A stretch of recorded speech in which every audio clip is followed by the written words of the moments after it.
marary roa indray no sitrana ka afakanody any amin'ny fianakaviany.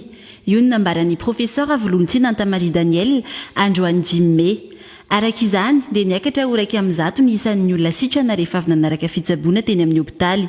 Tsy nahitana tranga coronavirus vaovao kosa nanomboka ny omaly 4 Mai atoandro ka hatramin'ny 12 ora teo. Mijanona ho raika amin'ny 50 araka izany no totaly ny olona nitondra ity tsy mikaretina ity eto Madagasikara nanomboka ny 7 Marsa ka hatramin'izao. Tapaka nandritry ny fivorian'ny présidenty université sy ny filohan'ny sampandraharany fampianarana ambony COPRIES fa ny 9 Jolay no hiditra ny mpianatra eny amin'ny ambaratonga ambony ho an'ny taom-pianarana 2024 2025.